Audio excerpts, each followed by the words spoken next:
성경 속 가장 소름 끼치는 경고. 나는 너를 알지 못한다의 진짜 의미 알고 계셨나요? 내가 너희를 도무지 알지 못하니 불법을 행하는 자들아 내게서 떠나가라. 마태복음 7장 23절입니다. 성경에서 가장 소름 돋는 구절 중 하나입니다. 이 말씀 앞에서 무너진 분을 본 적이 있습니다. 경북 안동에 사시는 78세 김순옥 권사님. 70년을 믿어오신 분입니다. 그분이 어느 날 제게 이렇게 말씀하셨습니다. 목사님, 저 요즘 이 구절 때문에 잠을 못 자요. 새벽에 눈이 떠지면 이 말씀이 먼저 떠올라요. 내가 너를 알지 못한다. 이 말이 자꾸 귓가에 맴돌아요. 권사님의 손이 떨리고 있었습니다. 목사님, 저도 마지막 날에 이 말씀 듣는 사람이면 어떡해요? 70년을 믿었는데, 그날 예수님 앞에 섰는데, 주님이 저를 모른다고 하시면 말을 잇지 못하셨습니다. 70년 믿음이 무색하게 그 앞에서 한없이 작아지신 겁니다. 눈물이 주름진 볼을 타고 흘러내렸습니다. 저는 그 모습을 보면서 가슴이 먹먹했습니다. 솔직히 고백하겠습니다. 저도 그 질문에 바로 대답하지 못했습니다. 왜냐하면 목사인 저도 이 구절 앞에서 두려웠던 적이 있었기 때문입니다. 밤마다 이런 생각이 들 때가 있었습니다. 나도 열심히 믿는다고 생각하는데, 근데 혹시 내가 착각하고 있는 거면? 그날 예수님이 나를 보시면서 고개를 저으시면 그 상상만 해도 등골이 서늘해지곤 했습니다. 여러분은 어떠십니까? 이 구절 읽을 때 마음이 편하십니까? 아니면 저처럼, 그 권사님처럼 어딘가 불안하십니까? 그런데 얼마 전 소천하신 한월로 목사님의 성경책을 보게 됐습니다. 60년 목회하신 분의 낡은 성경책이었습니다. 마태복음 7장을 펼치는 순간 저는 깜짝 놀랐습니다. 21절부터 23절까지 빨간 밑줄이 수십 번 그어져 있었습니다. 얼마나 여러 번 읽으셨는지 종이가 닳아서 얇아져 있었습니다. 그리고 여백에 연필로 적힌 글씨가 보였습니다. 단 한 줄이었습니다. 60년 목회의 결론이 담긴 그 한 줄. 저는 그걸 보는 순간 심장이 멎는 것 같았습니다. 아, 이 구절은 이런 뜻이었구나. 내가 두려워할 게 아니었구나. 제 안에 있던 두려움이 눈 녹듯 사라졌습니다. 도대체 거기에 뭐가 적혀 있었던 걸까요? 왜 그 한 줄이 70년 두려움을 녹일 수 있었던 걸까요? 사랑하는 여러분, 오늘 이 구절의 진짜 의미를 나누려고 합니다.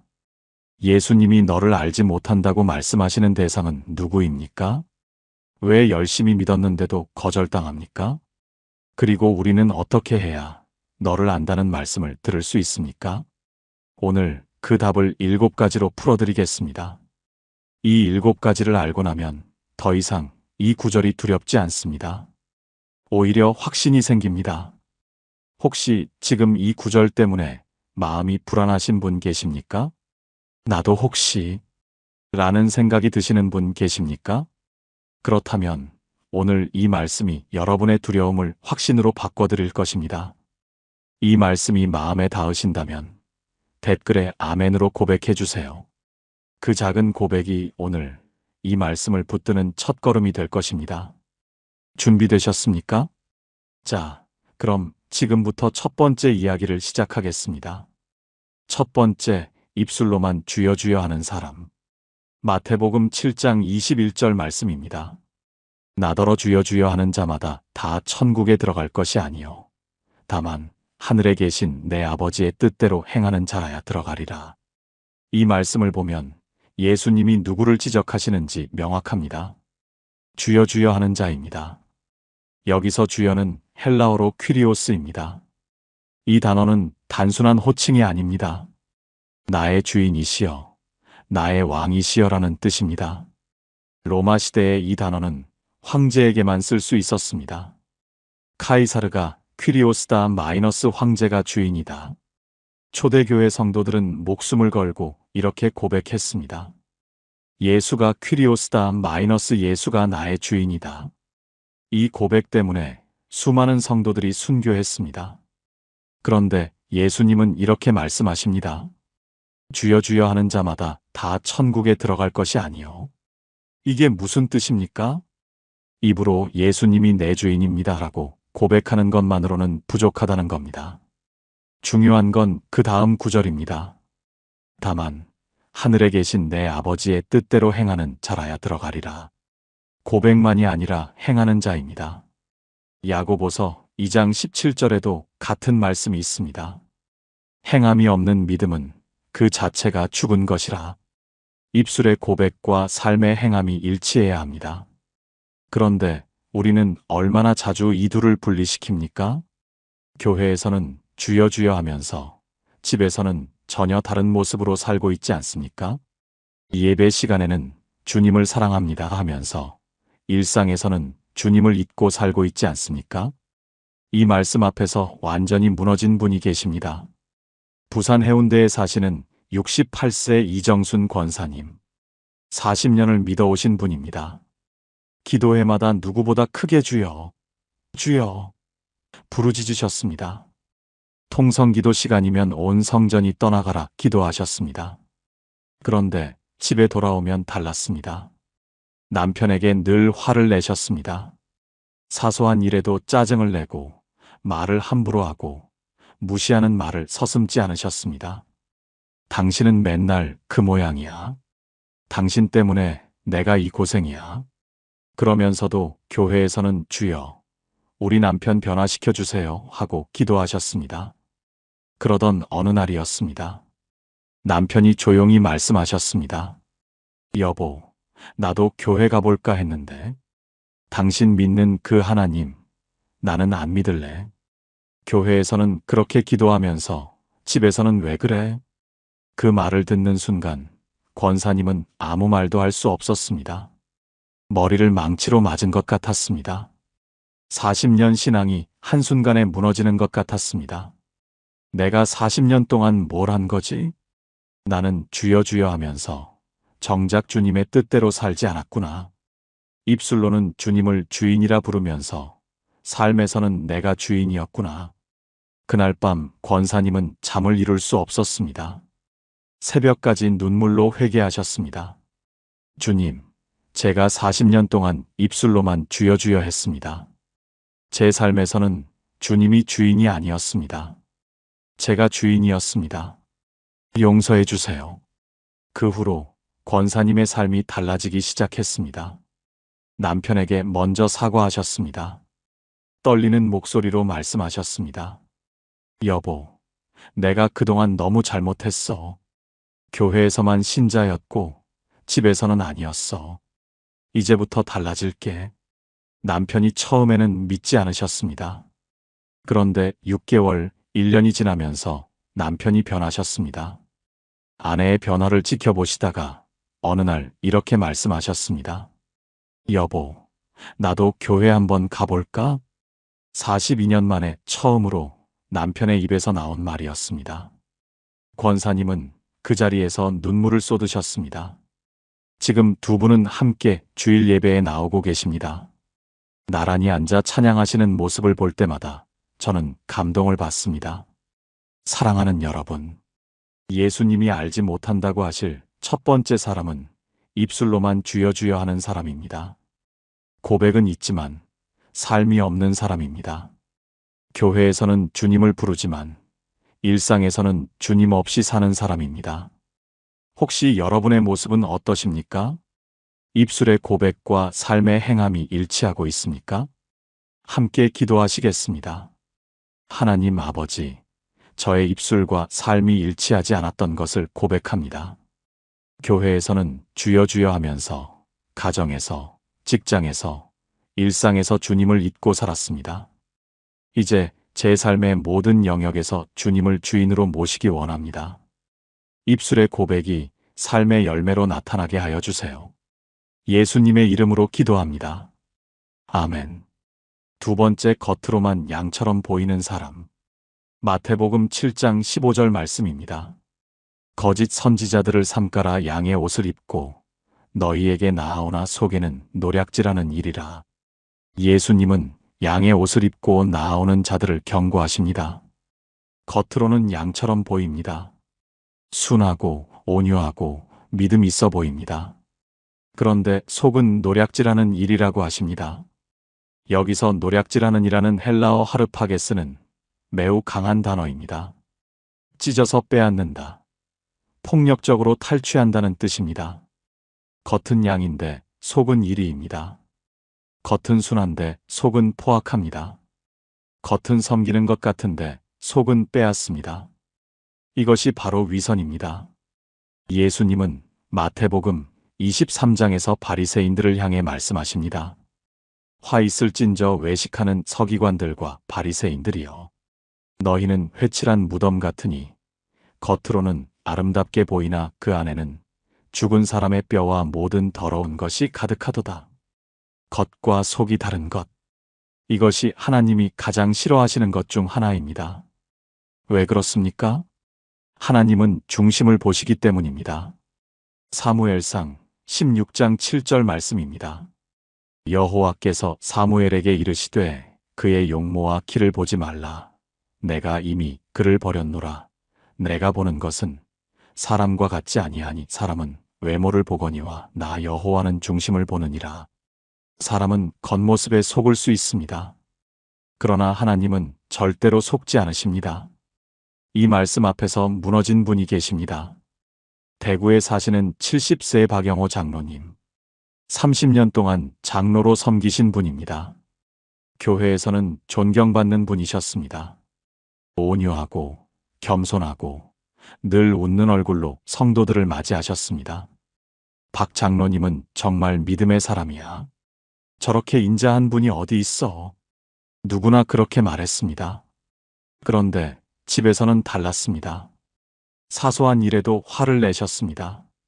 밥상이 마음에 안 들면 소리를 지르셨습니다. 자녀들에게 함부로 말씀하셨습니다. 아내는 30년 동안 그 모습을 견디며 사셨습니다. 어느 날 손녀가 장로님께 물었습니다. 9살 손녀였습니다. 할아버지는 왜 교회에서만 착해요? 그 한마디에 장로님은 얼어붙으셨습니다. 아이의 눈이 너무 맑았습니다. 그 맑은 눈에 자신의 위선이 비친 겁니다. 내가 30년 동안 뭘 한 거지? 교회에서는 양이었지만 집에서는 일이었구나. 하나님 앞에서 나는 양의 옷을 입은 일이었구나. 장로님은 그날 밤 서재에서 홀로 무릎을 꿇으셨습니다. 한참을 울기만 하셨습니다. 하나님, 제가 위선자였습니다. 겉과 속이 다른 삶을 살았습니다. 양의 탈을 쓴 일이었습니다. 용서해 주세요. 그 후로 장로님이 달라지기 시작했습니다. 먼저 가족들 앞에 무릎을 꿇으셨습니다. 아내에게, 자녀들에게, 손녀에게 사과하셨습니다. 70세 장로님이 무릎 꿇고 용서를 구하는 모습에 온 가족이 울었습니다. 지금 장로님은 이렇게 고백하십니다. 이제야 양의 옷이 아니라 진짜 양이 되어가고 있습니다. 겉과 속이 같은 사람이 되어가고 있습니다. 손녀가 저를 구원했습니다. 사랑하는 여러분, 예수님이 알지 못한다고 하실 두 번째 사람은 겉으로만 양처럼 보이는 사람입니다. 교회에서는 한 모습, 집에서는 다른 모습인 사람입니다. 사람 앞에서는 한 얼굴, 하나님 앞에서는 다른 얼굴인 사람입니다. 그러나 하나님은 중심을 보십니다. 겉모습이 아니라 속사람을 보십니다. 여러분의 겉과 속은 일치합니까? 교회에서의 모습과 가정에서의 모습이 같습니까? 함께 기도하시겠습니다. 하나님 아버지, 저의 겉과 속이 달랐던 것을 고백합니다. 사람 앞에서는 양처럼 행동하면서 속으로는 이리와 같았습니다.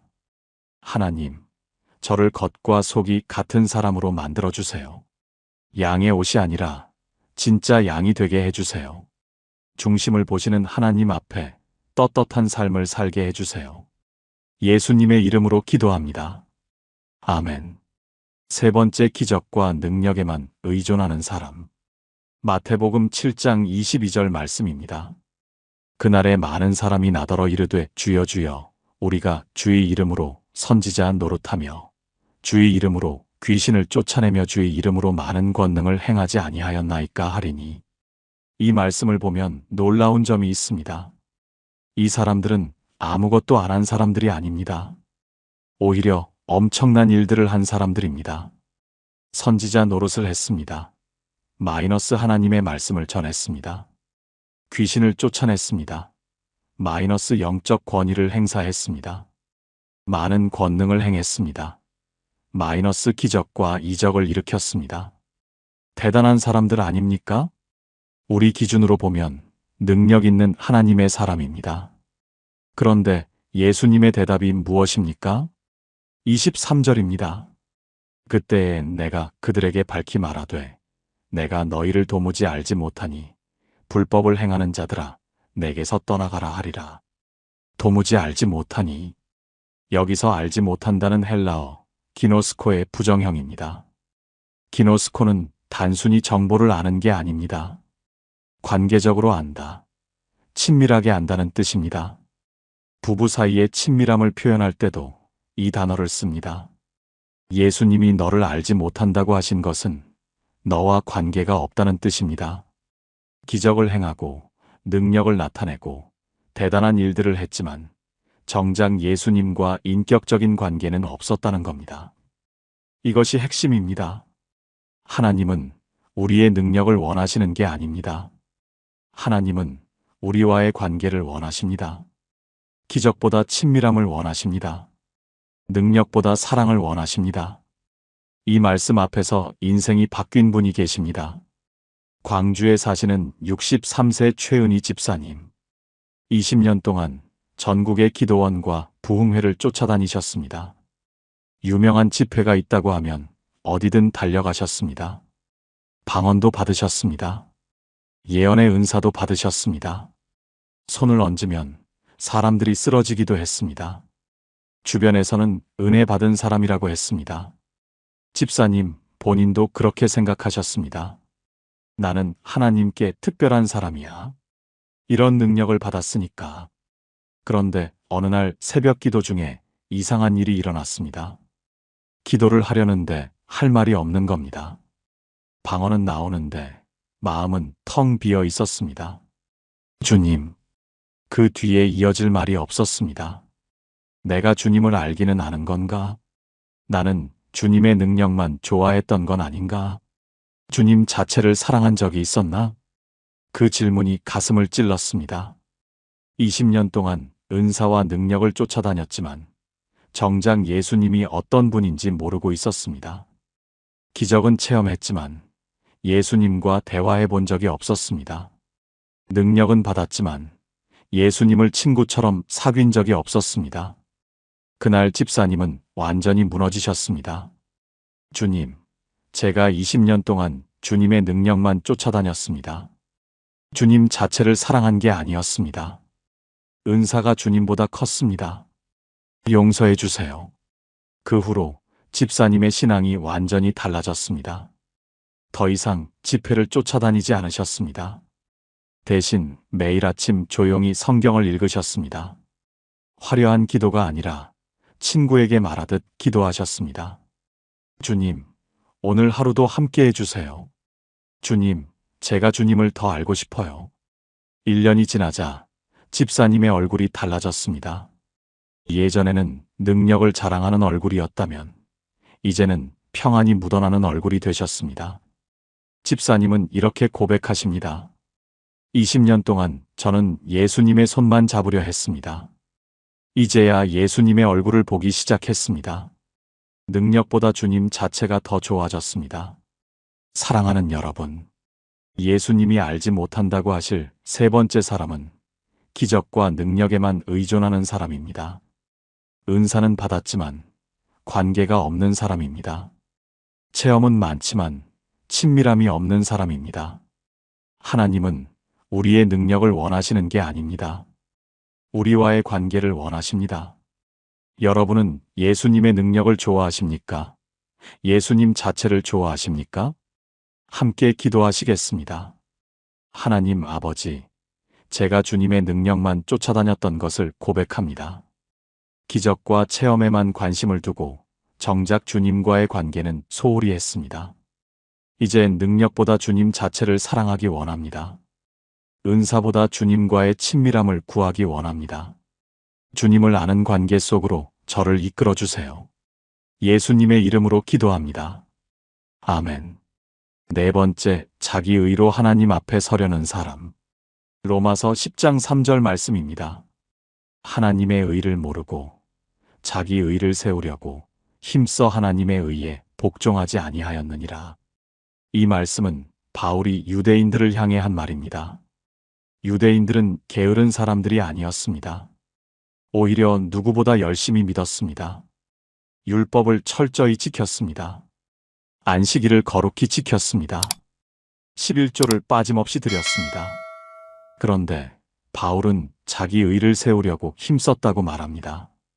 여기서 자기 의는 헬라어로 이디안 디카이오시네입니다. 이디안은 자기 자신이라는 뜻입니다. 디카이오시네는 의로움이라는 뜻입니다. 즉, 내 힘으로 쌓은 의로움, 내 공로로 세운 의로움입니다. 문제는 이것으로 하나님 앞에 서려고 했다는 겁니다. 하나님, 제가 이만큼 했습니다. 이 정도면 되지 않습니까? 제 공로를 봐주세요.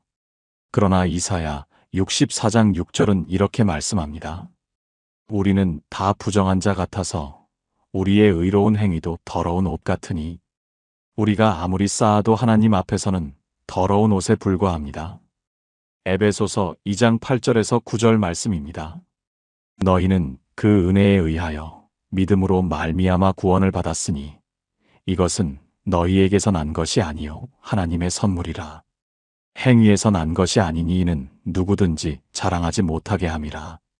구원은 내 공로가 아니라 하나님의 선물입니다.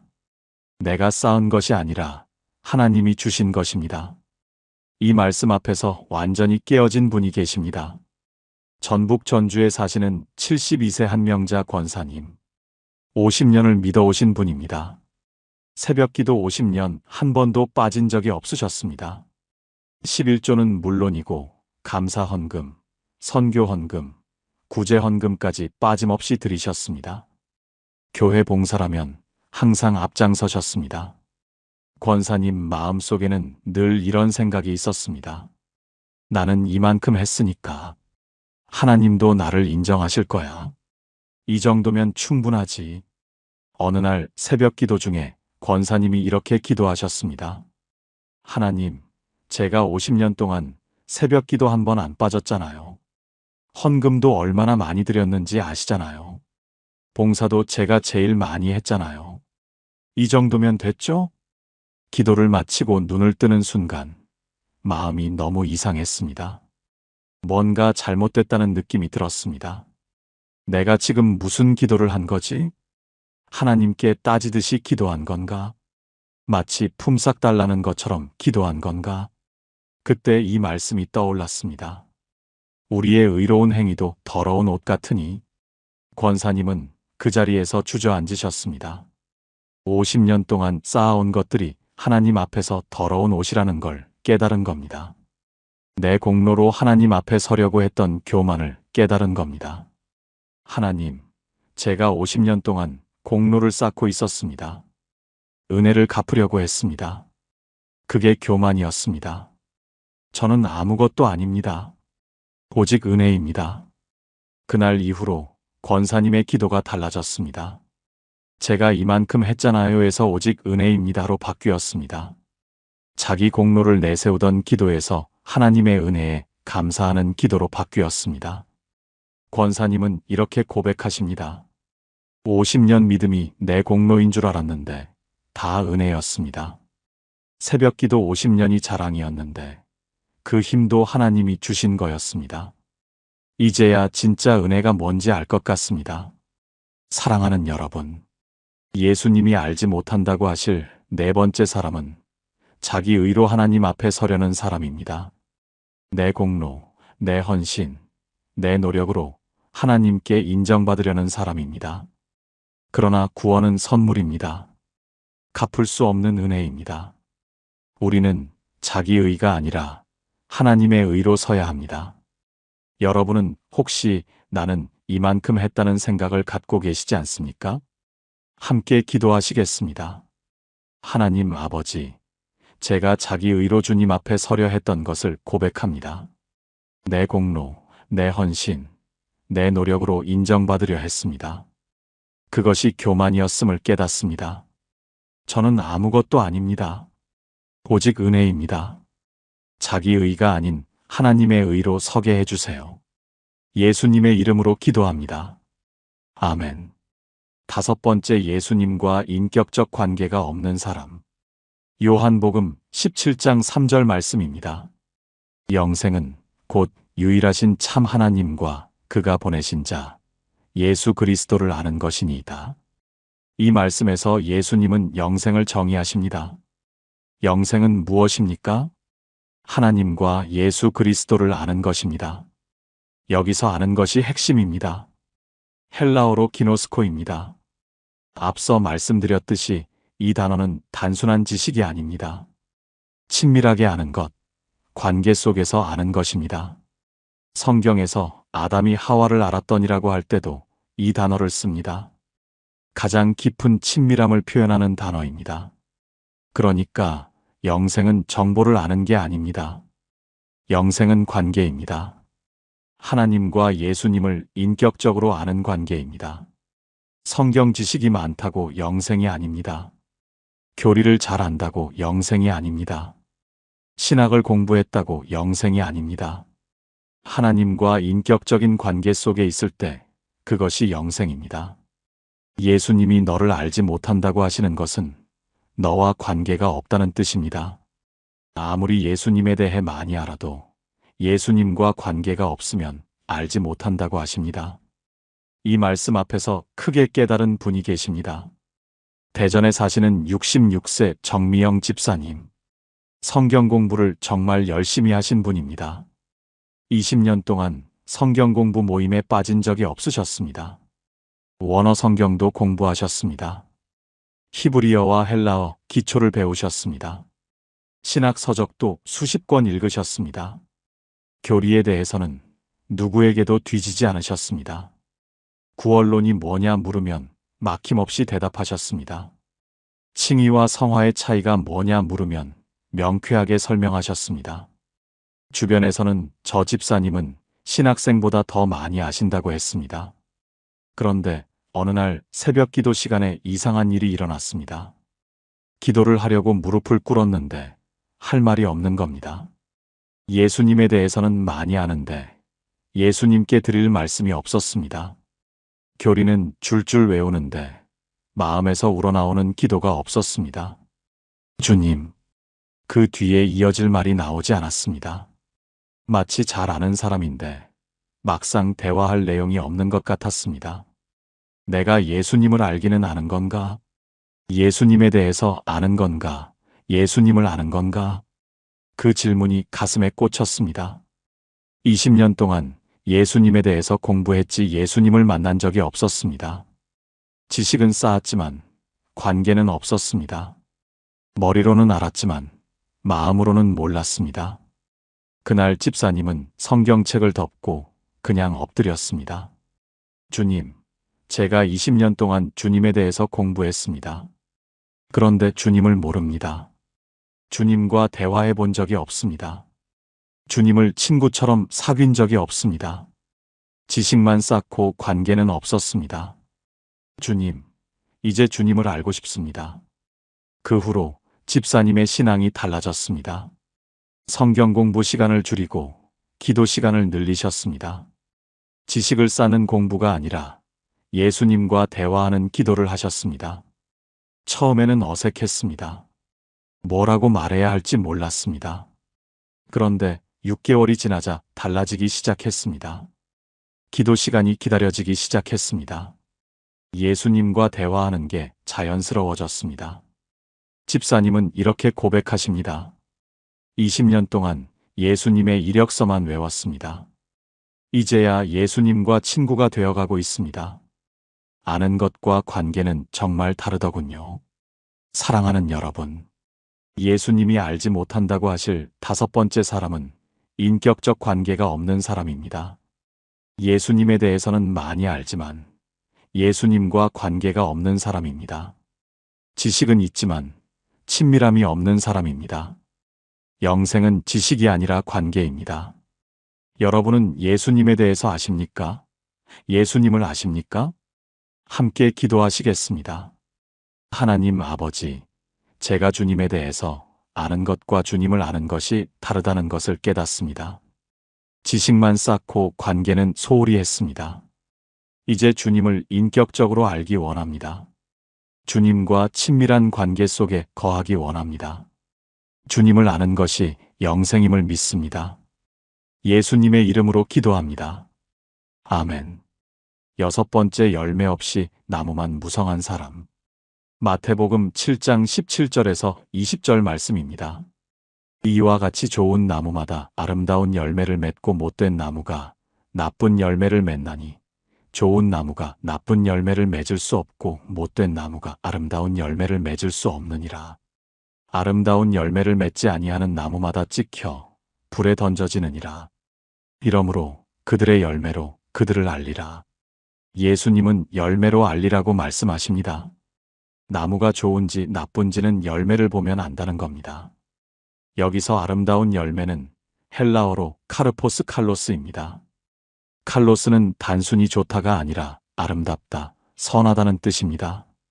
갈라디아서 5장 22절에서 23절에 나오는 성령의 열매입니다. 오직 성령의 열매는 사랑과 희락과 화평과 오래 참음과 자비와 양선과 충성과 온유와 절제니 이것이 진짜 열매입니다. 그런데 어떤 나무는 잎만 무성하고 열매가 없습니다. 마가복음 11장에서 예수님이 무화과 나무를 저주하신 장면이 나옵니다. 잎은 무성했지만 열매가 없었습니다. 예수님은 그 나무를 저주하셨습니다. 잎만 무성한 것은 열매 맺는 것처럼 보이지만 실제로는 아무것도 없는 겁니다. 바쁘게 움직이는 것 같지만 실제로 맺히는 열매가 없는 겁니다. 이 말씀 앞에서 깊이 회개한 분이 계십니다. 서울 강서구에 사시는 69세의 오정혜 집사님. 교회에서 정말 바쁘게 사신 분입니다. 주일학교 교사, 찬양대, 봉사단, 기도회, 구역 모임. 일주일에 교회에 안 나오는 날이 없으셨습니다. 사람들은 말했습니다. 오 집사님은 교회와 결혼하셨네.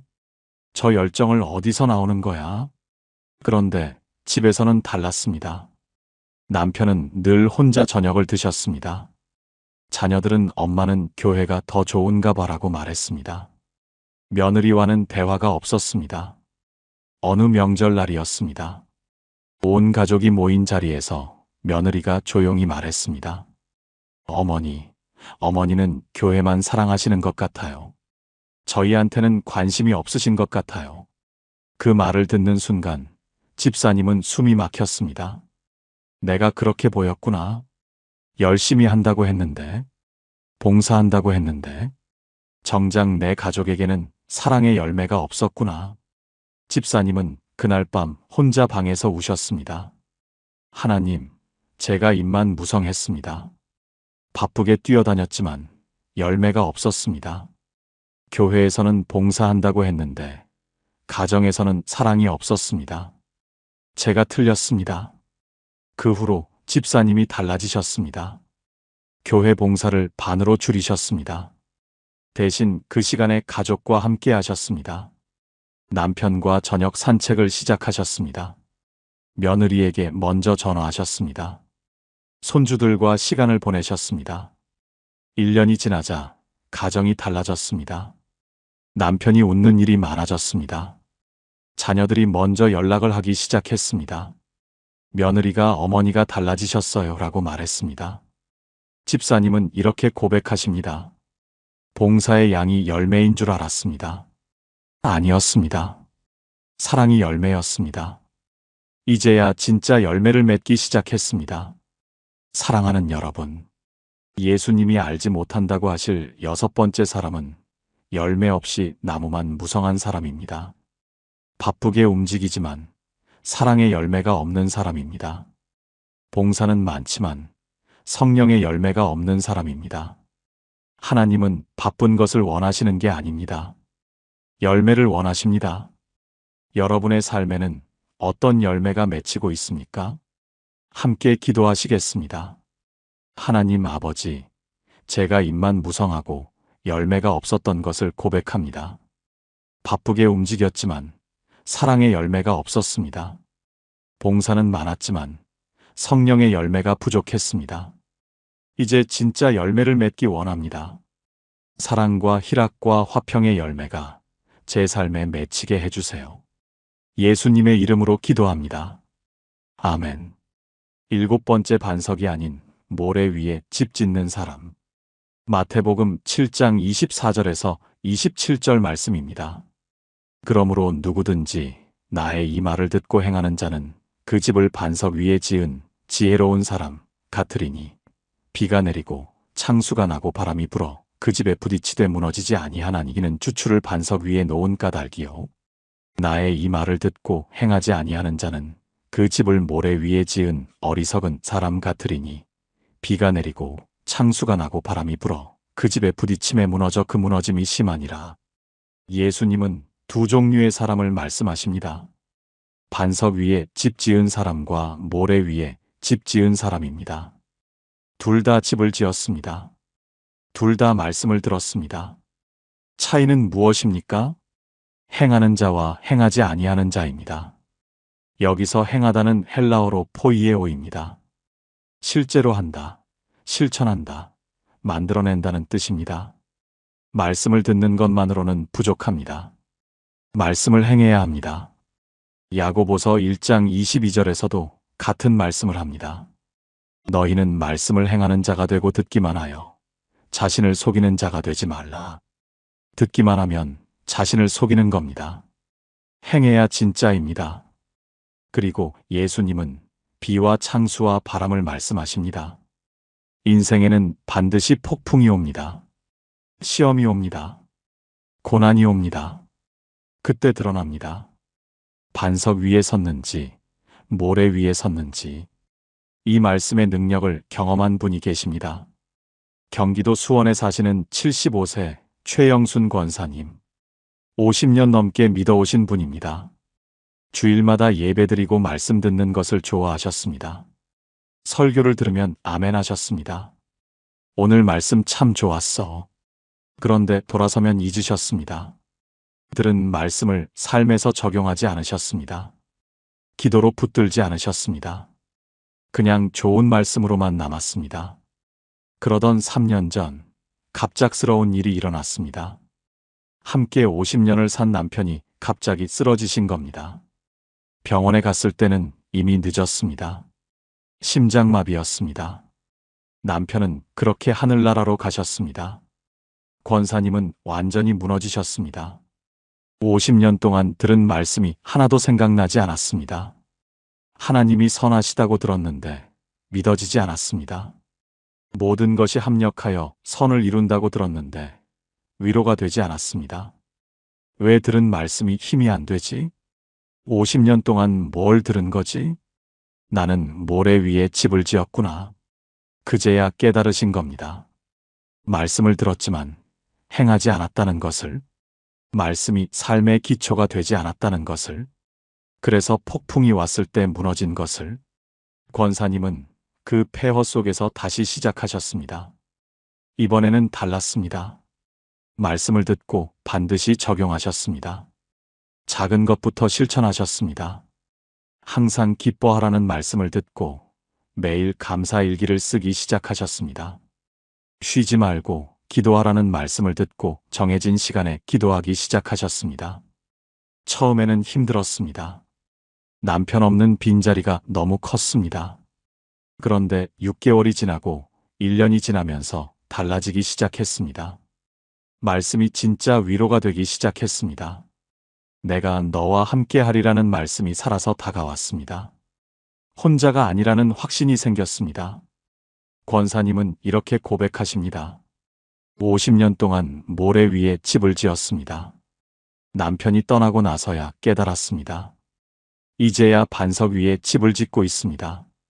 말씀을 듣고 행하는 것이 이렇게 다른 줄 몰랐습니다. 폭풍이 와도 이제는 무너지지 않습니다. 사랑하는 여러분, 예수님이 알지 못한다고 하실 7번째 사람은 반석이 아닌 모래 위에 집 짓는 사람입니다. 말씀을 듣지만 행하지 않는 사람입니다. 좋은 설교라고 하면서 돌아서면 있는 사람입니다.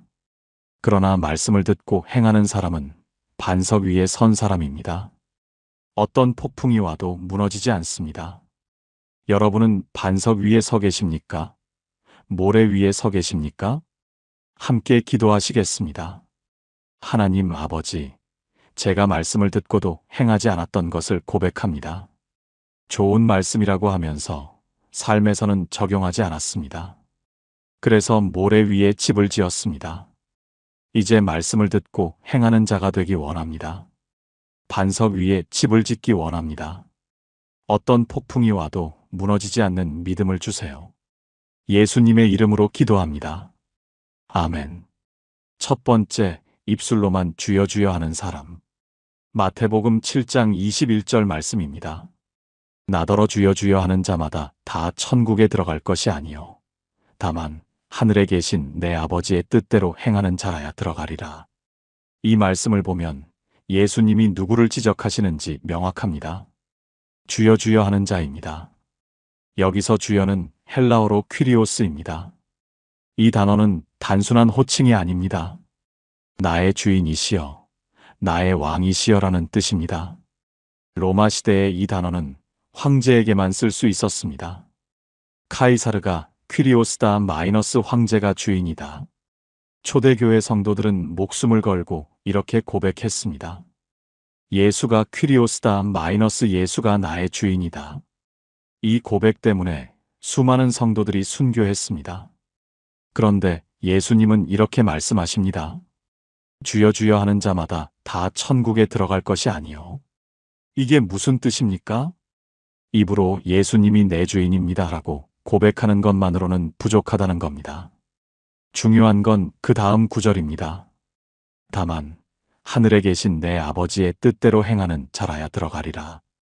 고백만이 아니라 행하는 자입니다. 야고보서 2장 17절에도 같은 말씀이 있습니다. 행함이 없는 믿음은 그 자체가 죽은 것이라. 입술의 고백과 삶의 행함이 일치해야 합니다. 그런데 우리는 얼마나 자주 이 둘을 분리시킵니까? 교회에서는 주여 주여 하면서 집에서는 전혀 다른 모습으로 살고 있지 않습니까? 예배 시간에는 주님을 사랑합니다 하면서 일상에서는 주님을 잊고 살고 있지 않습니까?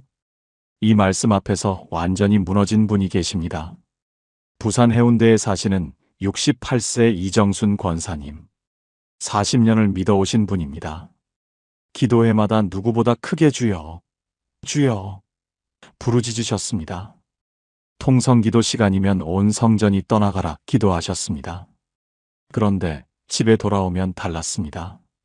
남편에게 늘 화를 내셨습니다. 사소한 일에도 짜증을 내고 말을 함부로 하고 무시하는 말을 서슴지 않으셨습니다. 당신은 맨날 그 모양이야. 당신 때문에 내가 이 고생이야. 그러면서도 교회에서는 주여, 우리 남편 변화시켜 주세요 하고 기도하셨습니다. 그러던 어느 날이었습니다. 남편이 조용히 말씀하셨습니다. 여보, 나도 교회 가볼까 했는데 당신 믿는 그 하나님, 나는 안 믿을래. 교회에서는 그렇게 기도하면서 집에서는 왜 그래? 그 말을 듣는 순간 권사님은 아무 말도 할 수 없었습니다. 머리를 망치로 맞은 것 같았습니다. 40년 신앙이 한순간에 무너지는 것 같았습니다. 내가 40년 동안 뭘 한 거지? 나는 주여 주여 하면서 정작 주님의 뜻대로 살지 않았구나. 입술로는 주님을 주인이라 부르면서 삶에서는 내가 주인이었구나. 그날 밤 권사님은 잠을 이룰 수 없었습니다. 새벽까지 눈물로 회개하셨습니다. 주님, 제가 40년 동안 입술로만 주여 주여 했습니다. 제 삶에서는 주님이 주인이 아니었습니다. 제가 주인이었습니다. 용서해 주세요. 그 후로 권사님의 삶이 달라지기 시작했습니다. 남편에게 먼저 사과하셨습니다. 떨리는 목소리로 말씀하셨습니다. 여보, 내가 그동안 너무 잘못했어. 교회에서만 신자였고 집에서는 아니었어. 이제부터 달라질게. 남편이 처음에는 믿지 않으셨습니다. 그런데 6개월, 1년이 지나면서 남편이 변하셨습니다. 아내의 변화를 지켜보시다가 어느 날 이렇게 말씀하셨습니다. 여보, 나도 교회 한번 가볼까? 42년 만에 처음으로 남편의 입에서 나온 말이었습니다. 권사님은 그 자리에서 눈물을 쏟으셨습니다. 지금 두 분은 함께 주일 예배에 나오고 계십니다. 나란히 앉아 찬양하시는 모습을 볼 때마다 저는 감동을 받습니다. 사랑하는 여러분, 예수님이 알지 못한다고 하실 첫 번째 사람은 입술로만 주여 주여 하는 사람입니다. 고백은 있지만 삶이 없는 사람입니다. 교회에서는 주님을 부르지만 일상에서는 주님 없이 사는 사람입니다. 혹시 여러분의 모습은 어떠십니까? 입술의 고백과 삶의 행함이 일치하고 있습니까? 함께 기도하시겠습니다. 하나님 아버지, 저의 입술과 삶이 일치하지 않았던 것을 고백합니다. 교회에서는 주여 주여 하면서 가정에서, 직장에서, 일상에서 주님을 잊고 살았습니다. 이제 제 삶의 모든 영역에서 주님을 주인으로 모시기 원합니다. 입술의 고백이 삶의 열매로 나타나게 하여 주세요. 예수님의 이름으로 기도합니다. 아멘. 두 번째, 겉으로만 양처럼 보이는 사람. 마태복음 7장 15절 말씀입니다. 거짓 선지자들을 삼가라 양의 옷을 입고 너희에게 나아오나 속에는 노략질하는 일이라. 예수님은 양의 옷을 입고 나아오는 자들을 경고하십니다. 겉으로는 양처럼 보입니다. 순하고 온유하고 믿음 있어 보입니다. 그런데 속은 노략질하는 일이라고 하십니다. 여기서 노략질하는 이라는 헬라어 하르파게스는 매우 강한 단어입니다. 찢어서 빼앗는다. 폭력적으로 탈취한다는 뜻입니다. 겉은 양인데 속은 이리입니다. 겉은 순한데 속은 포악합니다. 겉은 섬기는 것 같은데 속은 빼앗습니다. 이것이 바로 위선입니다. 예수님은 마태복음 23장에서 바리새인들을 향해 말씀하십니다. 화 있을진저 외식하는 서기관들과 바리새인들이여, 너희는 회칠한 무덤 같으니 겉으로는 아름답게 보이나 그 안에는 죽은 사람의 뼈와 모든 더러운 것이 가득하도다. 겉과 속이 다른 것, 이것이 하나님이 가장 싫어하시는 것 중 하나입니다. 왜 그렇습니까? 하나님은 중심을 보시기 때문입니다. 사무엘상 16장 7절 말씀입니다. 여호와께서 사무엘에게 이르시되 그의 용모와 키를 보지 말라. 내가 이미 그를 버렸노라. 내가 보는 것은 사람과 같지 아니하니 사람은 외모를 보거니와 나 여호와는 중심을 보느니라. 사람은 겉모습에 속을 수 있습니다. 그러나 하나님은 절대로 속지 않으십니다. 이 말씀 앞에서 무너진 분이 계십니다. 대구에 사시는 70세 박영호 장로님. 30년 동안 장로로 섬기신 분입니다. 교회에서는 존경받는 분이셨습니다. 온유하고 겸손하고 늘 웃는 얼굴로 성도들을 맞이하셨습니다. 박 장로님은 정말 믿음의 사람이야. 저렇게 인자한 분이 어디 있어? 누구나 그렇게 말했습니다. 그런데 집에서는 달랐습니다. 사소한 일에도 화를 내셨습니다. 밥상이 마음에 안 들면 소리를 지르셨습니다. 자녀들에게 함부로 말씀하셨습니다. 아내는 30년 동안 그 모습을 견디며 사셨습니다. 어느 날 손녀가 장로님께 물었습니다. 9살 손녀였습니다. 할아버지는 왜 교회에서만 착해요? 그 한마디에 장로님은 얼어붙으셨습니다. 아이의 눈이 너무 맑았습니다. 그 맑은 눈에 자신의 위선이 비친 겁니다. 내가 30년 동안 뭘 한 거지? 교회에서는 양이었지만 집에서는 일이었구나. 하나님 앞에서 나는 양의 옷을 입은 일이었구나. 장로님은 그날 밤 서재에서 홀로 무릎을 꿇으셨습니다. 한참을 울기만 하셨습니다. 하나님, 제가 위선자였습니다. 겉과 속이 다른 삶을 살았습니다. 양의 탈을 쓴 일이었습니다. 용서해 주세요. 그 후로 장로님이 달라지기 시작했습니다. 먼저 가족들 앞에 무릎을 꿇으셨습니다. 아내에게, 자녀들에게, 손녀에게 사과하셨습니다. 70세 장로님이 무릎 꿇고 용서를 구하는 모습에 온 가족이 울었습니다. 지금 장로님은 이렇게 고백하십니다. 이제야 양의 옷이 아니라 진짜 양이 되어가고 있습니다. 겉과 속이 같은 사람이 되어가고 있습니다. 손녀가 저를 구원했습니다. 사랑하는 여러분, 예수님이 알지 못한다고 하실 두 번째 사람은 겉으로만 양처럼 보이는 사람입니다. 교회에서는 한 모습, 집에서는 다른 모습인 사람입니다. 사람 앞에서는 한 얼굴, 하나님 앞에서는 다른 얼굴인 사람입니다. 그러나 하나님은 중심을 보십니다. 겉모습이 아니라 속사람을 보십니다.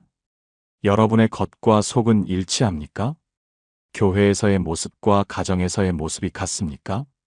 함께 기도하시겠습니다. 하나님 아버지, 저의 겉과 속이 달랐던 것을 고백합니다. 사람 앞에서는 양처럼 행동하면서 속으로는 이리와 같았습니다. 하나님, 저를 겉과 속이 같은 사람으로 만들어주세요. 양의 옷이 아니라 진짜 양이 되게 해주세요. 중심을 보시는 하나님 앞에 떳떳한 삶을 살게 해주세요. 예수님의 이름으로 기도합니다. 아멘. 세 번째 기적과 능력에만 의존하는 사람. 마태복음 7장 22절 말씀입니다. 그날에 많은 사람이 나더러 이르되 주여 주여 우리가 주의 이름으로 선지자 노릇하며 주의 이름으로 귀신을 쫓아내며 주의 이름으로 많은 권능을 행하지 아니하였나이까 하리니. 이 말씀을 보면 놀라운 점이 있습니다. 이 사람들은 아무것도 안 한 사람들이 아닙니다. 오히려 엄청난 일들을 한 사람들입니다. 선지자 노릇을 했습니다. 마이너스 하나님의 말씀을 전했습니다. 귀신을 쫓아냈습니다. 마이너스 영적 권위를 행사했습니다. 많은 권능을 행했습니다. 마이너스 기적과 이적을 일으켰습니다. 대단한 사람들 아닙니까? 우리 기준으로 보면 능력 있는 하나님의 사람입니다. 그런데 예수님의 대답이 무엇입니까? 23절입니다. 그때에 내가 그들에게 밝히 말하되 내가 너희를 도무지 알지 못하니 불법을 행하는 자들아 내게서 떠나가라 하리라. 도무지 알지 못하니, 여기서 알지 못한다는 헬라어 기노스코의 부정형입니다. 기노스코는 단순히 정보를 아는 게 아닙니다. 관계적으로 안다, 친밀하게 안다는 뜻입니다. 부부 사이의 친밀함을 표현할 때도 이 단어를 씁니다. 예수님이 너를 알지 못한다고 하신 것은 너와 관계가 없다는 뜻입니다. 기적을 행하고 능력을 나타내고 대단한 일들을 했지만 정작 예수님과 인격적인 관계는 없었다는 겁니다. 이것이 핵심입니다. 하나님은 우리의 능력을 원하시는 게 아닙니다. 하나님은 우리와의 관계를 원하십니다. 기적보다 친밀함을 원하십니다. 능력보다 사랑을 원하십니다. 이 말씀 앞에서 인생이 바뀐 분이 계십니다. 광주에 사시는 63세 최은희 집사님. 20년 동안 전국의 기도원과 부흥회를 쫓아다니셨습니다. 유명한 집회가 있다고 하면 어디든 달려가셨습니다. 방언도 받으셨습니다. 예언의 은사도 받으셨습니다. 손을 얹으면 사람들이 쓰러지기도 했습니다. 주변에서는 은혜 받은 사람이라고 했습니다. 집사님 본인도 그렇게 생각하셨습니다. 나는 하나님께 특별한 사람이야. 이런 능력을 받았으니까. 그런데 어느 날 새벽 기도 중에 이상한 일이 일어났습니다. 기도를 하려는데 할 말이 없는 겁니다. 방언은 나오는데 마음은 텅 비어 있었습니다. 주님, 그 뒤에 이어질 말이 없었습니다. 내가 주님을 알기는 아는 건가? 나는 주님의 능력만 좋아했던 건 아닌가? 주님 자체를 사랑한 적이 있었나? 그 질문이 가슴을 찔렀습니다.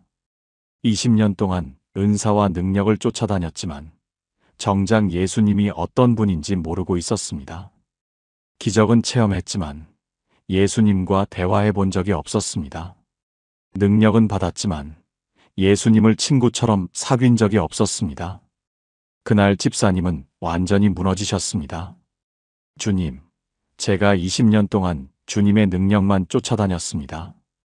주님 자체를 사랑한 게 아니었습니다. 은사가 주님보다 컸습니다. 용서해 주세요. 그 후로 집사님의 신앙이 완전히 달라졌습니다. 더 이상 집회를 쫓아다니지 않으셨습니다. 대신 매일 아침 조용히 성경을 읽으셨습니다. 화려한 기도가 아니라 친구에게 말하듯 기도하셨습니다. 주님, 오늘 하루도 함께 해주세요. 주님, 제가 주님을 더 알고 싶어요. 1년이 지나자 집사님의 얼굴이 달라졌습니다. 예전에는 능력을 자랑하는 얼굴이었다면 이제는 평안이 묻어나는 얼굴이 되셨습니다. 집사님은 이렇게 고백하십니다. 20년 동안 저는 예수님의 손만 잡으려 했습니다. 이제야 예수님의 얼굴을 보기 시작했습니다. 능력보다 주님 자체가 더 좋아졌습니다. 사랑하는 여러분, 예수님이 알지 못한다고 하실 세 번째 사람은 기적과 능력에만 의존하는 사람입니다. 은사는 받았지만 관계가 없는 사람입니다. 체험은 많지만 친밀함이 없는 사람입니다. 하나님은 우리의 능력을 원하시는 게 아닙니다. 우리와의 관계를 원하십니다. 여러분은 예수님의 능력을 좋아하십니까? 예수님 자체를 좋아하십니까? 함께 기도하시겠습니다. 하나님 아버지, 제가 주님의 능력만 쫓아다녔던 것을 고백합니다. 기적과 체험에만 관심을 두고 정작 주님과의 관계는 소홀히 했습니다. 이제 능력보다 주님 자체를 사랑하기 원합니다. 은사보다 주님과의 친밀함을 구하기 원합니다. 주님을 아는 관계 속으로 저를 이끌어 주세요. 예수님의 이름으로 기도합니다. 아멘. 네 번째, 자기 의로 하나님 앞에 서려는 사람. 로마서 10장 3절 말씀입니다. 하나님의 의를 모르고 자기 의를 세우려고 힘써 하나님의 의에 복종하지 아니하였느니라. 이 말씀은 바울이 유대인들을 향해 한 말입니다. 유대인들은 게으른 사람들이 아니었습니다. 오히려 누구보다 열심히 믿었습니다. 율법을 철저히 지켰습니다. 안식일을 거룩히 지켰습니다. 11조를 빠짐없이 드렸습니다. 그런데 바울은 자기 의를 세우려고 힘썼다고 말합니다. 여기서 자기 의는 헬라어로 이디안 디카이오시네입니다. 이디안은 자기 자신이라는 뜻입니다. 디카이오시네는 의로움이라는 뜻입니다. 즉, 내 힘으로 쌓은 의로움, 내 공로로 세운 의로움입니다. 문제는 이것으로 하나님 앞에 서려고 했다는 겁니다. 하나님, 제가 이만큼 했습니다. 이 정도면 되지 않습니까? 제 공로를 봐주세요. 그러나 이사야 64장 6절은 이렇게 말씀합니다. 우리는 다 부정한 자 같아서 우리의 의로운 행위도 더러운 옷 같으니 우리가 아무리 쌓아도 하나님 앞에서는 더러운 옷에 불과합니다. 에베소서 2장 8절에서 9절 말씀입니다. 너희는 그 은혜에 의하여 믿음으로 말미암아 구원을 받았으니 이것은 너희에게서 난 것이 아니요 하나님의 선물이라. 행위에서 난 것이 아니니 이는 누구든지 자랑하지 못하게 함이라. 구원은 내 공로가 아니라 하나님의 선물입니다. 내가 쌓은 것이 아니라 하나님이 주신 것입니다. 이 말씀 앞에서 완전히 깨어진 분이 계십니다. 전북 전주에 사시는 72세 한명자 권사님.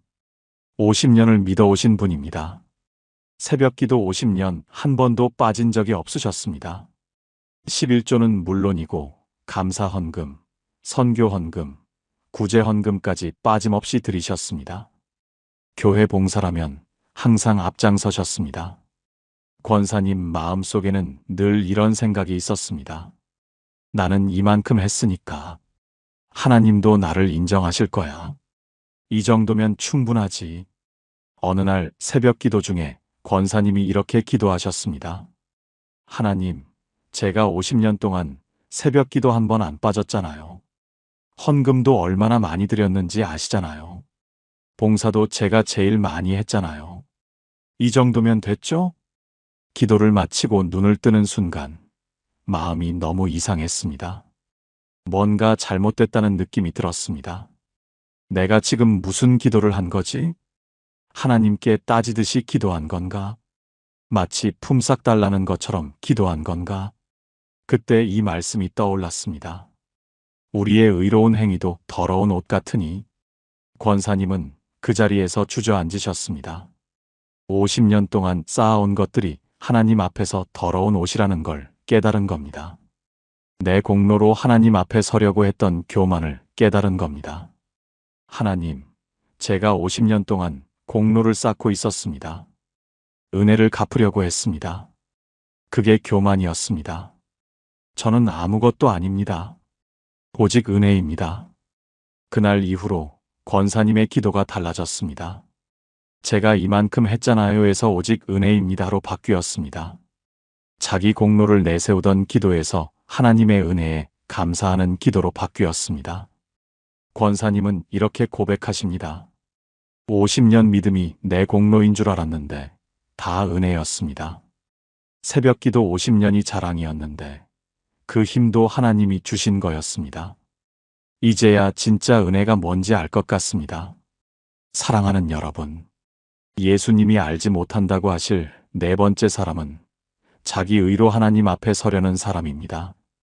내 공로, 내 헌신, 내 노력으로 하나님께 인정받으려는 사람입니다. 그러나 구원은 선물입니다. 갚을 수 없는 은혜입니다. 우리는 자기 의가 아니라 하나님의 의로 서야 합니다. 여러분은 혹시 나는 이만큼 했다는 생각을 갖고 계시지 않습니까? 함께 기도하시겠습니다. 하나님 아버지, 제가 자기 의로 주님 앞에 서려 했던 것을 고백합니다. 내 공로, 내 헌신, 내 노력으로 인정받으려 했습니다. 그것이 교만이었음을 깨닫습니다. 저는 아무것도 아닙니다. 오직 은혜입니다. 자기 의가 아닌 하나님의 의로 서게 해주세요. 예수님의 이름으로 기도합니다. 아멘. 다섯 번째, 예수님과 인격적 관계가 없는 사람. 요한복음 17장 3절 말씀입니다. 영생은 곧 유일하신 참 하나님과 그가 보내신 자 예수 그리스도를 아는 것이니이다. 이 말씀에서 예수님은 영생을 정의하십니다. 영생은 무엇입니까? 하나님과 예수 그리스도를 아는 것입니다. 여기서 아는 것이 핵심입니다. 헬라어로 기노스코입니다. 앞서 말씀드렸듯이 이 단어는 단순한 지식이 아닙니다. 친밀하게 아는 것, 관계 속에서 아는 것입니다. 성경에서 아담이 하와를 알았더니라고 할 때도 이 단어를 씁니다. 가장 깊은 친밀함을 표현하는 단어입니다. 그러니까 영생은 정보를 아는 게 아닙니다. 영생은 관계입니다. 하나님과 예수님을 인격적으로 아는 관계입니다. 성경 지식이 많다고 영생이 아닙니다. 교리를 잘 안다고 영생이 아닙니다. 신학을 공부했다고 영생이 아닙니다. 하나님과 인격적인 관계 속에 있을 때 그것이 영생입니다. 예수님이 너를 알지 못한다고 하시는 것은 너와 관계가 없다는 뜻입니다. 아무리 예수님에 대해 많이 알아도 예수님과 관계가 없으면 알지 못한다고 하십니다. 이 말씀 앞에서 크게 깨달은 분이 계십니다. 대전에 사시는 66세 정미영 집사님. 성경 공부를 정말 열심히 하신 분입니다. 20년 동안 성경 공부 모임에 빠진 적이 없으셨습니다. 원어 성경도 공부하셨습니다. 히브리어와 헬라어 기초를 배우셨습니다. 신학 서적도 수십 권 읽으셨습니다. 교리에 대해서는 누구에게도 뒤지지 않으셨습니다. 구원론이 뭐냐 물으면 막힘없이 대답하셨습니다. 칭의와 성화의 차이가 뭐냐 물으면 명쾌하게 설명하셨습니다. 주변에서는 저 집사님은 신학생보다 더 많이 아신다고 했습니다. 그런데 어느 날 새벽 기도 시간에 이상한 일이 일어났습니다. 기도를 하려고 무릎을 꿇었는데 할 말이 없는 겁니다. 예수님에 대해서는 많이 아는데 예수님께 드릴 말씀이 없었습니다. 교리는 줄줄 외우는데 마음에서 우러나오는 기도가 없었습니다. 주님, 그 뒤에 이어질 말이 나오지 않았습니다. 마치 잘 아는 사람인데 막상 대화할 내용이 없는 것 같았습니다. 내가 예수님을 알기는 아는 건가? 예수님에 대해서 아는 건가? 예수님을 아는 건가? 그 질문이 가슴에 꽂혔습니다. 20년 동안 예수님에 대해서 공부했지 예수님을 만난 적이 없었습니다. 지식은 쌓았지만 관계는 없었습니다. 머리로는 알았지만 마음으로는 몰랐습니다. 그날 집사님은 성경책을 덮고 그냥 엎드렸습니다. 주님, 제가 20년 동안 주님에 대해서 공부했습니다. 그런데 주님을 모릅니다. 주님과 대화해 본 적이 없습니다. 주님을 친구처럼 사귄 적이 없습니다. 지식만 쌓고 관계는 없었습니다. 주님, 이제 주님을 알고 싶습니다. 그 후로 집사님의 신앙이 달라졌습니다. 성경 공부 시간을 줄이고 기도 시간을 늘리셨습니다. 지식을 쌓는 공부가 아니라 예수님과 대화하는 기도를 하셨습니다. 처음에는 어색했습니다. 뭐라고 말해야 할지 몰랐습니다. 그런데 6개월이 지나자 달라지기 시작했습니다.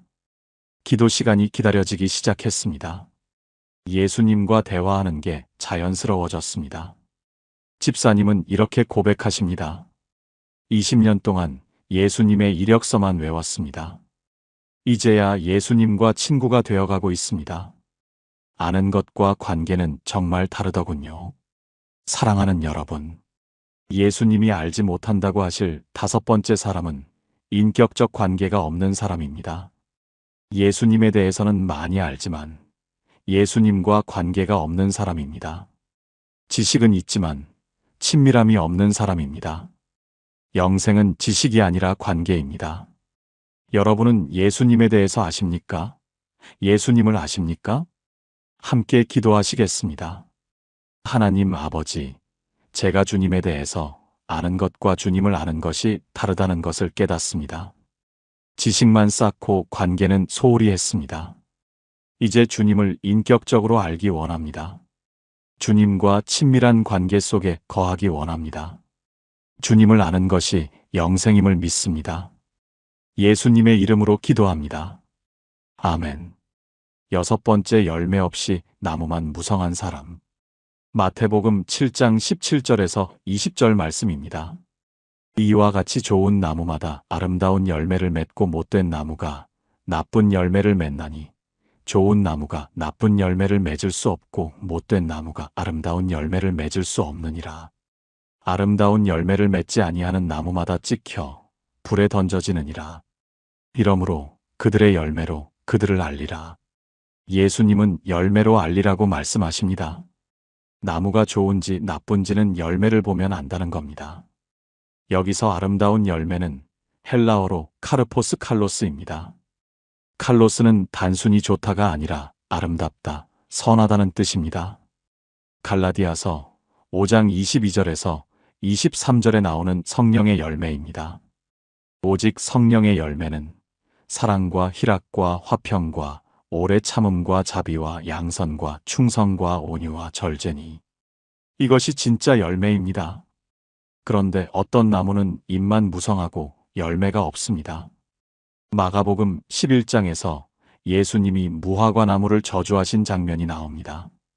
잎은 무성했지만 열매가 없었습니다. 예수님은 그 나무를 저주하셨습니다. 잎만 무성한 것은 열매 맺는 것처럼 보이지만 실제로는 아무것도 없는 겁니다. 바쁘게 움직이는 것 같지만 실제로 맺히는 열매가 없는 겁니다. 이 말씀 앞에서 깊이 회개한 분이 계십니다. 서울 강서구에 사시는 69세의 오정혜 집사님. 교회에서 정말 바쁘게 사신 분입니다. 주일학교 교사, 찬양대, 봉사단, 기도회, 구역 모임. 일주일에 교회에 안 나오는 날이 없으셨습니다. 사람들은 말했습니다. 오 집사님은 교회와 결혼하셨네. 저 열정을 어디서 나오는 거야? 그런데 집에서는 달랐습니다. 남편은 늘 혼자 저녁을 드셨습니다. 자녀들은 엄마는 교회가 더 좋은가 봐라고 말했습니다. 며느리와는 대화가 없었습니다. 어느 명절날이었습니다. 온 가족이 모인 자리에서 며느리가 조용히 말했습니다. 어머니는 교회만 사랑하시는 것 같아요. 저희한테는 관심이 없으신 것 같아요. 그 말을 듣는 순간 집사님은 숨이 막혔습니다. 내가 그렇게 보였구나. 열심히 한다고 했는데, 봉사한다고 했는데, 정작 내 가족에게는 사랑의 열매가 없었구나.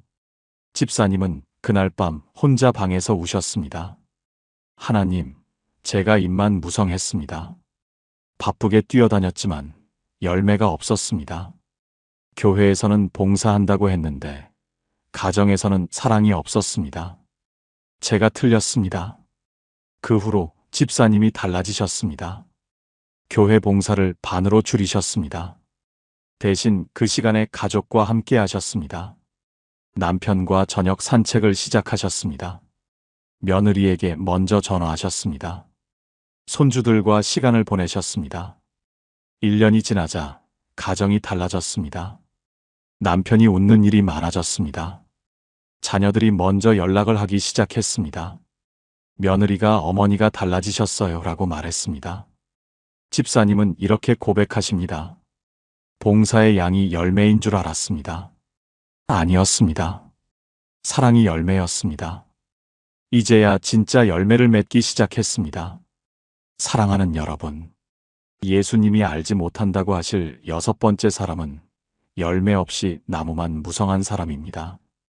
바쁘게 움직이지만 사랑의 열매가 없는 사람입니다. 봉사는 많지만 성령의 열매가 없는 사람입니다. 하나님은 바쁜 것을 원하시는 게 아닙니다. 열매를 원하십니다. 여러분의 삶에는 어떤 열매가 맺히고 있습니까? 함께 기도하시겠습니다. 하나님 아버지, 제가 입만 무성하고 열매가 없었던 것을 고백합니다. 바쁘게 움직였지만 사랑의 열매가 없었습니다. 봉사는 많았지만 성령의 열매가 부족했습니다. 이제 진짜 열매를 맺기 원합니다. 사랑과 희락과 화평의 열매가 제 삶에 맺히게 해주세요.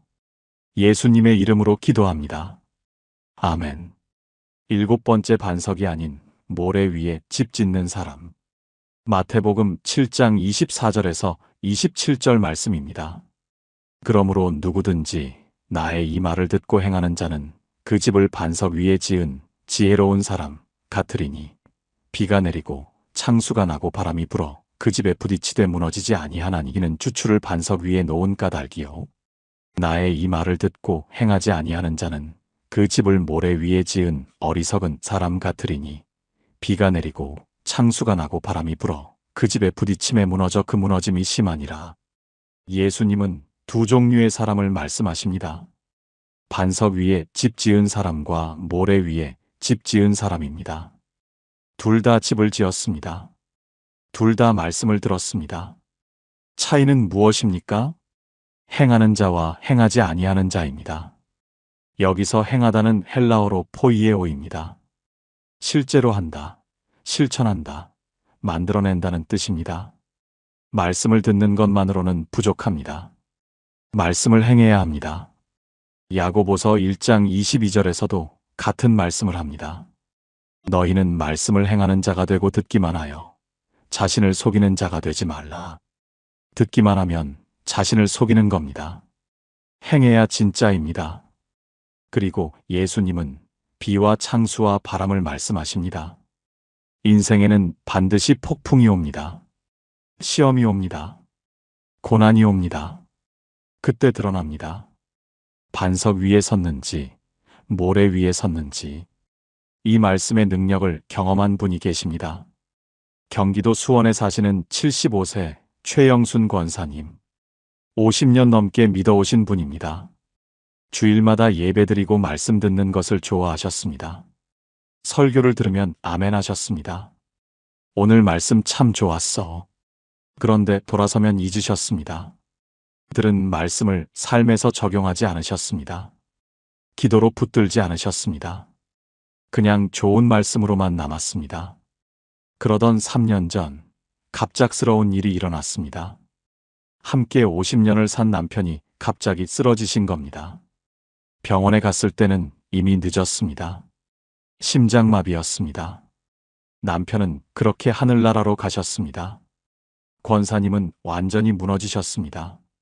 50년 동안 들은 말씀이 하나도 생각나지 않았습니다. 하나님이 선하시다고 들었는데 믿어지지 않았습니다.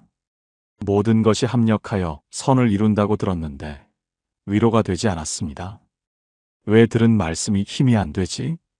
50년 동안 뭘 들은 거지? 나는 모래 위에 집을 지었구나. 그제야 깨달으신 겁니다. 말씀을 들었지만 행하지 않았다는 것을, 말씀이 삶의 기초가 되지 않았다는 것을, 그래서 폭풍이 왔을 때 무너진 것을. 권사님은 그 폐허 속에서 다시 시작하셨습니다. 이번에는 달랐습니다. 말씀을 듣고 반드시 적용하셨습니다. 작은 것부터 실천하셨습니다. 항상 기뻐하라는 말씀을 듣고 매일 감사일기를 쓰기 시작하셨습니다. 쉬지 말고 기도하라는 말씀을 듣고 정해진 시간에 기도하기 시작하셨습니다. 처음에는 힘들었습니다. 남편 없는 빈자리가 너무 컸습니다. 그런데 6개월이 지나고 1년이 지나면서 달라지기 시작했습니다.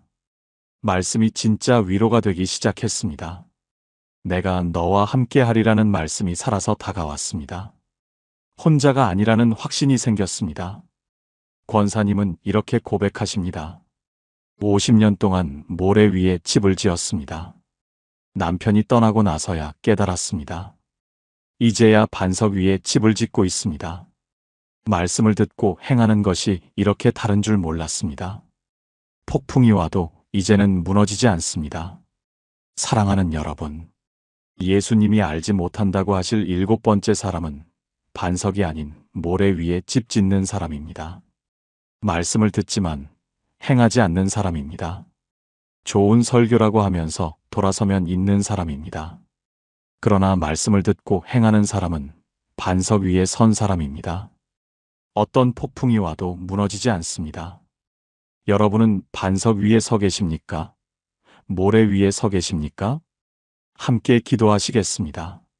하나님 아버지, 제가 말씀을 듣고도 행하지 않았던 것을 고백합니다. 좋은 말씀이라고 하면서 삶에서는 적용하지 않았습니다. 그래서 모래 위에 집을 지었습니다.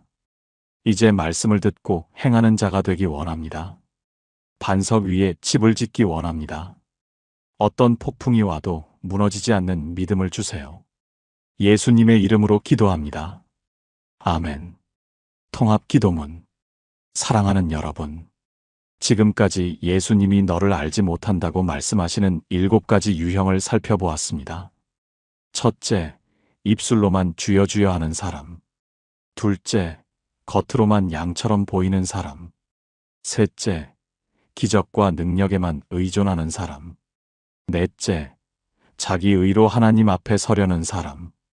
다섯째, 예수님과 인격적 관계가 없는 사람. 여섯째, 열매 없이 나무만 무성한 사람. 일곱째, 반석이 아닌 모래 위에 집 짓는 사람. 기억하십니까? 도입부에서 말씀드린 원로 목사님의 성경책을요. 60년 목회의 결론이 담긴 그 한 줄이 무엇이었는지 이제 아시겠습니까? 그분은 이렇게 적어 놓으셨습니다. 이 경고는 관계 없는 자들에게 주신 것이다. 두려워 말고 관계 안에 거하라. 그렇습니다. 예수님이 알지 못한다고 하시는 대상은 명확합니다. 예수님과 관계없이 종교만 가진 사람들입니다. 입술은 있지만 삶이 없는 사람들입니다. 겉은 있지만 속이 없는 사람들입니다. 능력은 있지만 친밀함이 없는 사람들입니다. 그러나 예수님과 인격적인 관계 안에 있는 사람에게 이 말씀은 두려움이 아닙니다. 오히려 확신입니다. 예수님은 당신을 아십니다. 당신의 이름을 아십니다. 당신의 눈물을 아십니다. 당신의 기도를 아십니다. 요한복음 10장 14절에서 예수님이 말씀하십니다. 나는 선한 목자라. 나는 내 양을 알고 양도 나를 아느니라. 예수님은 자기 양을 아십니다. 그리고 양도 예수님을 압니다. 이것이 관계입니다. 오늘 7가지를 통해 자신을 점검하셨다면 두려워하지 마십시오. 점검할 수 있다는 것 자체가 은혜입니다. 깨달을 수 있다는 것 자체가 하나님의 사랑입니다. 이제 함께 통합 기도문으로 오늘 말씀을 마음에 새기겠습니다. 사랑의 하나님 아버지, 오늘 이 말씀 앞에 저희를 세워주심을 감사합니다. 너를 알지 못한다는 이 경고의 말씀이 두려움이 아니라 점검의 기회가 되게 하심을 감사합니다. 하나님, 저희가 입술로만 주여 주여 했던 것을 고백합니다.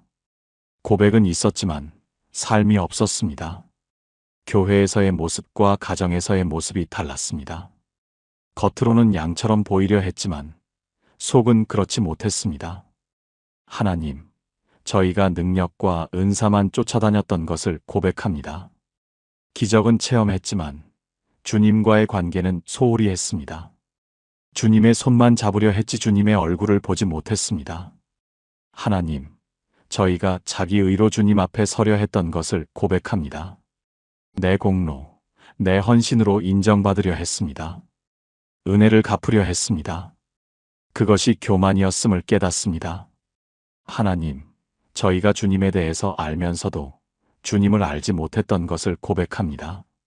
지식은 쌓았지만 관계는 없었습니다.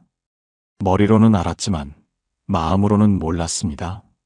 하나님, 저희가 열매 없이 입만 무성했던 것을 고백합니다. 바쁘게 움직였지만 사랑의 열매가 없었습니다. 봉사는 많았지만 성령의 열매가 부족했습니다. 하나님, 저희가 말씀을 듣고도 행하지 않았던 것을 고백합니다.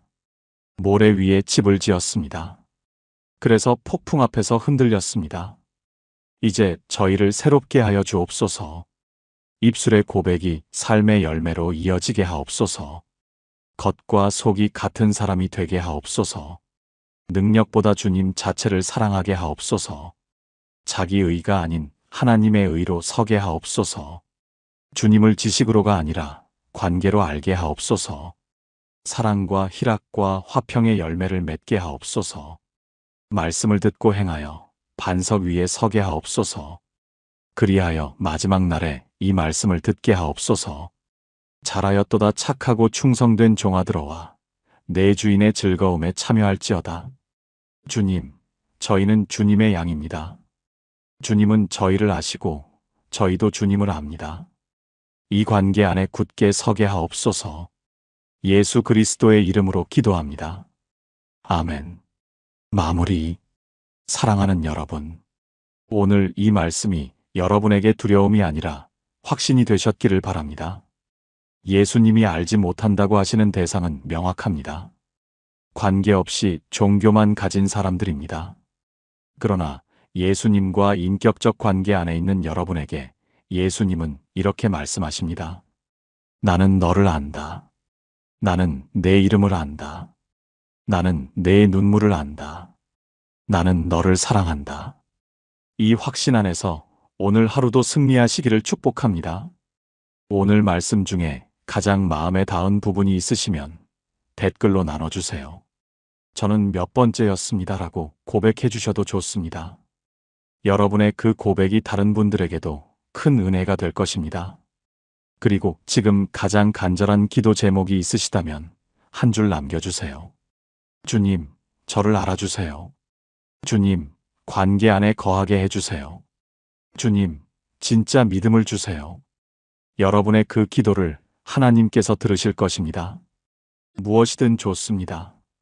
여러분의 솔직한 고백 하나하나가 다른 분들에게는 큰 용기가 됩니다. 그리고 이 영상이 도움이 되셨다면 지금 이 말씀이 필요한 분들에게 공유해 주세요.